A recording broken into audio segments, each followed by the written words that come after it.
Praise the Lord. നമുക്ക് യാഗം എവിടെ കഴിക്കണമെന്നുള്ളത് ആവർത്തന പുസ്തകം 12-ന്റെ 13-ഉം 14-ഉം നമുക്ക് കാണാൻ കഴിയുന്നുണ്ട്.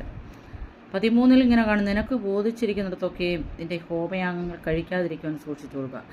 ദൈവം കൽപ്പന കൊടുക്കുമ്പോൾ ദൈവം പറഞ്ഞായിരുന്നു, ദൈവം പറയുന്ന സ്ഥാനത്തല്ലാതെ ഹോമയാഗമൊന്നും കഴിക്കരുതെന്ന്.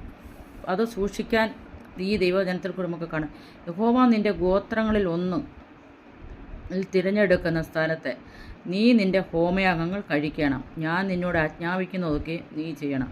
അപ്പോൾ ദൈവകൽപ്പന പ്രകാരം ദൈവം പറയുന്നത് അനുസരിച്ച് നമുക്ക് കാണാൻ അബ്രഹാമിനോട് പറഞ്ഞു, ഞാൻ പറയുന്ന മലയിൽ പോയി നീ ഹോമയാഗങ്ങൾ കഴിക്കണമെന്നാണ്. അപ്പോൾ ദൈവത്തിൻ്റെ വാഗ്ദത്വപ്രകാരം ദൈവത്തിൻ്റെ ഇഷ്ടപ്രകാരം കടന്നു പോകണം. അതായത് ദൈവം പറയുന്നതനുസരിച്ച് ദൈവത്തിൻ്റെ കൽപ്പനകൾ പ്രമാണിച്ച് ജീവിക്കണം എന്നാണ് ഇതിനകത്ത് നമുക്ക് കാണാൻ 12-ന്റെ 13-ലും 14-ലും കാണാൻ കഴിയുന്നുണ്ട്.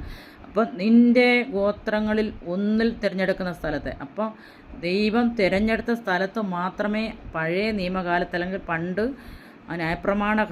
ന്യായപ്രമാണ യുഗത്തിൽ നമുക്ക് യാഗം കഴിക്കാൻ കഴിയത്തുള്ളായിരുന്നു. എന്നാൽ ഇന്ന് അങ്ങനെയല്ല. ഇന്ന് നമ്മൾ എവിടെ ആയിരുന്നാലും നമുക്ക് ദൈവമായിട്ടൊരു വ്യക്തിപരമായ ബന്ധത്തിലായിരിക്കാൻ ദൈവം നമ്മളോട് പറയുന്നുണ്ട്.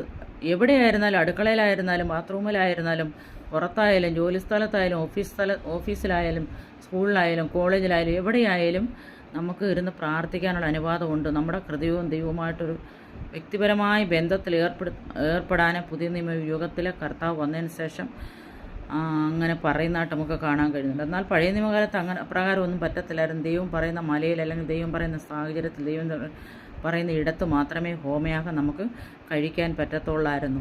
ആളുകളിലെ ദൈവപ്രവൃത്തി നമ്മുടെ ജീവിതത്തിൽ വെളിപ്പെടണമെങ്കിൽ ദൈവിക വിശുദ്ധിയും വേർപാടും പ്രാപിച്ച് ജീവിപ്പാൻ ദൈവം നമ്മളെ സഹായിക്കട്ടെ. ദൈവം ഗോഡ് ബ്ലസ് യു.